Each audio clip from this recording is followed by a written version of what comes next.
শ্রাবণীর সাথে সবাইকে স্বাগত জানিয়ে আজকের রেসিপি হাতে মাখা মসুর ডাল রেসিপি। তো ভিডিওটি আপনারা সাথে না থাকলে আপনারা বুঝতে পারবেন না, তো সাপোর্ট করুন আর সাথে থাকুন। খুব সুন্দর সিম্পলভাবে দেখিয়ে দিলাম। এই ধরনের রেসিপি যদি থাকে সাথে, তাহলে এক থালা ভাত নিমেষেই খাওয়া হয়ে যাবে। তার সাথে যদি রুটি থাকে, যদি আপনারা রুটি খেতে চান, তাহলে এই রেসিপির সাথে রুটিটাও দারুণ লাগবে। তাহলে বেশি কথা না বলে আর রেসিপিটা শুরু করা যাক, আর সাথে থাকুন।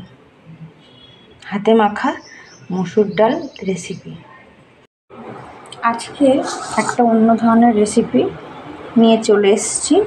তো এই রেসিপিটা আপনাদের কাছে চেনা পরিচিত, তো আমি আমার মতো করে একটু তৈরি করে আপনাদের কাছে শেয়ার করব। হাতে মাখা মসুর ডাল। তো হাতে মাখা মসুর ডালের জন্য এখানে আমি 150 গ্রাম মসুর ডাল ভালোভাবে 2-3 বার করে ধুয়ে নিয়েছি। 2টো কাঁচা লঙ্কা আছে, টমেটো 2টো আছে লম্বা করে কাটা, কুচানো পেঁয়াজ আছে, আর এখানে আছে লম্বা লম্বা করে সরু সরু করে আলু কাটা। তো এইগুলোকে দিয়ে প্রথমে আমি ঘরের যে ঘরোয়া মশলাগুলো থাকে এগুলোকে মেখে নেব। তো তার সাথে আছে এখানে রসুন কুচানো, আর 2টো শুকনো লঙ্কা, ধনে পাতা আছে, আর একটা ডিম আছে। তো এখানে ঘরোয়া মশলাগুলো বলতে হলুদ 1 চামচ, কাশ্মীরি লঙ্কার গুঁড়ো 1 চামচ, ধনের গুঁড়ো 1 চামচ, জিরের গুঁড়ো 1 চামচ, গোলমরিচের গুঁড়ো 1/2 চামচ, আর পরিমাণ মতো 1 চামচ আমি এখানে লবণ দিয়ে নিলাম। আর একটু অল্প পরিমাণ তেল দিয়ে ভালোভাবে এটা মেখে নেব।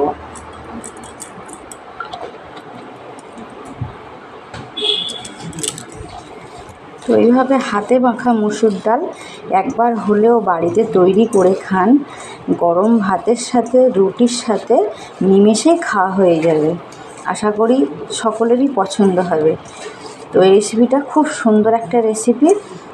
একটার জায়গা 2, 3 কি 4টে রুটিও পর্যন্ত আপনারা খেয়ে নিতে পারেন, 1 থালা ভাতও খেয়ে নিতে পারেন, কোনো অসুবিধা নেই। রেসিপিটা দুর্দান্ত রেসিপি। তো এটা মাখা হয়ে গেল, মসুর ডালটা হাতে মাখা হয়ে গেছে। তো এবার আমি এখানে ডিমটা ফ্রাই করে নেব। ডিম ভাজার জন্য এখানে আমি পরিমাণ মতো তেল দিয়ে দিলাম।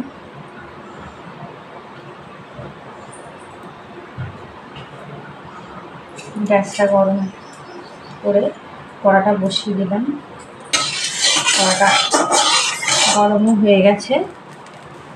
এবার আমি এখানে ডিমটা ফাটিয়ে দিয়ে দেবো।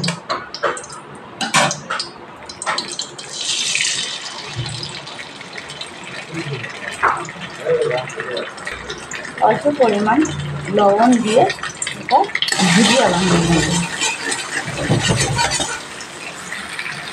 ডিম ভুজিয়া হয়ে গেছে, একটা পাত্রে তুলে নেব।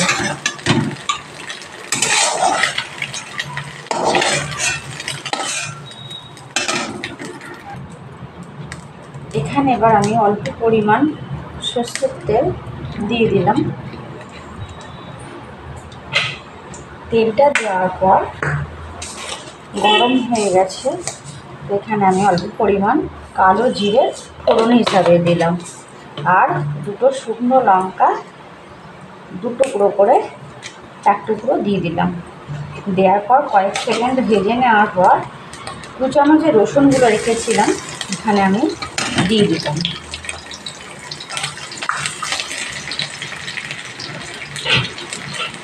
আর একটু কুচানো তার সাথে পেঁয়াজ দিয়ে দিলাম। আপনারা চাইলে স্কিপ করে যেতে পারেন।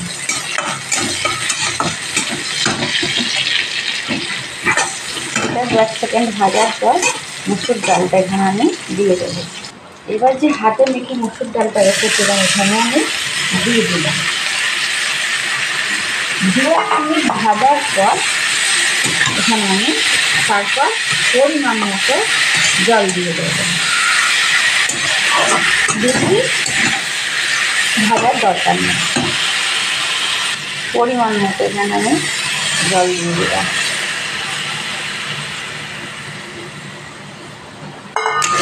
মুসুর ডাল রান্না করতে বেশিক্ষণ টাইম লাগে না, এটা তো রেডি করেই বসিয়ে দেওয়া। এবার আমি এখানে 5 মিনিট মতো কুক করে নেব ঢেকে দিয়ে। 5 মিনিটের মাঝখানে একবার দেখিয়ে দিলাম। হাতের মাখা মুসুর ডাল রেসিপিটা প্রায় কমপ্লিটের দিকে। তো এবার আমি এখানে ডিম ভুজিয়াটা দিয়ে দিলাম, তার সাথে সবশেষে একটু ধনেপাতা কুচানো দিয়ে দিলাম।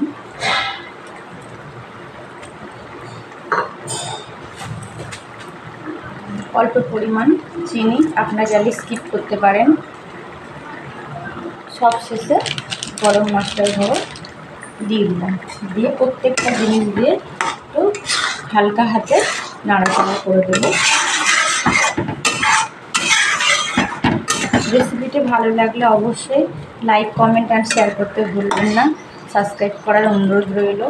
পাশে থাকা বেল আইকনটি অবশ্যই প্রেস করে রাখবেন, যাতে ভিডিও ছাড়ার সাথে আপনাদের ওয়ালে পৌঁছায়। তো ভালো থাকুন, সুস্থ থাকুন।